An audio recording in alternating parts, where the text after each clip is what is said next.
Hello, I'm Scott Wrighton. I serve as Decatur's city manager, and it's the city's pleasure to bring you these small little videos every week about what's going on in city government.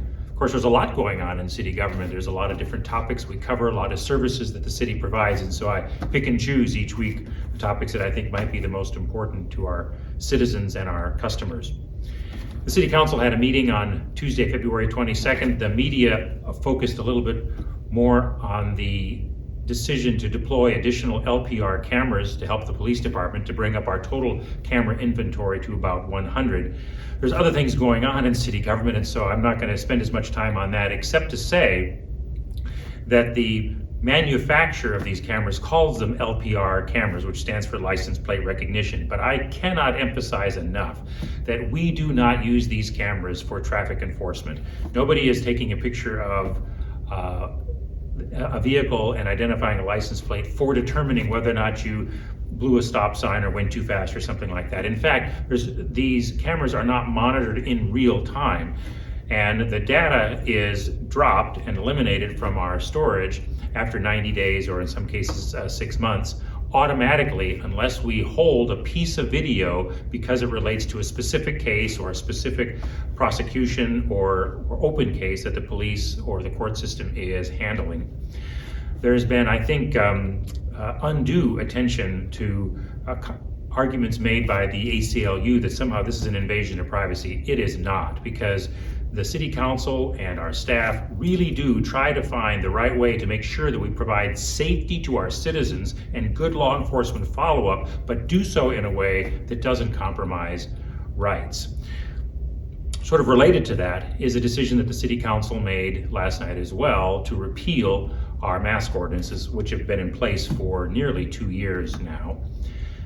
The repeal of those ordinances here locally in Decatur is timed to correspond with Governor Pritzker's decision to end the indoor mask mandate at the end of February, and so we will do that. It's right at that junction of the decisions between what is the right thing to do to protect safety, but also protect people's liberties and freedoms, and find that middle path between protecting public health on the one hand, but also allowing life to return to some semblance of normal. Next, I want to talk a little bit about the city's long-term investment in its water and sewer systems. There were several items on the City Council's agenda on February 22nd that dealt with that were maybe a little bit upstaged by the decision to purchase additional cameras in the police department. First, the City Council issued more than $26 million in water and sewer bonds, which will provide additional financing for the next 5 years as we do a large number of different water and sewer improvements. Now, the city makes water and sewer improvements every single year, several $1 million every single year.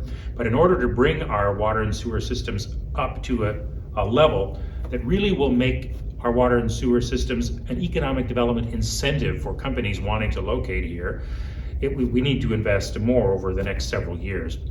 We've been fortunate to take about 40% of our ARP monies to go into water and sewer work. We have been successful in the past and will in the future with regard to low interest loans from the Illinois EPA, and we expect to receive grant money as well as use some of our reserves. But we'll also be issuing some bonds, and this is the perfect time to do it because of the inflationary factors that have been turned loose by the federal government's monetary policy. The Fed has announced that interest rates are going to be increasing around the end of March and into April, and probably won't be as low as they are right now for many years. And so this was a conscious decision by the mayor and city council to lock in low rates for this financing so that we pay the lowest possible rates and that the cost of the capital improvements that we need to make for our water and sewer systems is as efficient and as economical as possible, because it's the ratepayers who have to bear the cost. Another decision related to water and sewer we made last night had to do with more than a $5 million contract led to a contractor who will be doing improvement of our sewer systems on the west side of the city, a neighborhood just northwest of the intersection of West Grand and Highway 48, where our sewer systems have had a lot of infiltration, groundwater getting into the sewer or stormwater getting into the sewer, which can sometimes result in it surcharging, backing up into basements or overflowing, and causing additional treatment requirements at the sanitary district. So these are improvements that the city has planned to make for several years. We have other sewer programs that we'll be undertaking in the next several years, along with significant water and watershed improvements. And so the financing and planning for all of these things is gearing up and ramping up, and you'll see more of that in the months and years ahead. The City Council also took preliminary action to sell Fire Station number 3.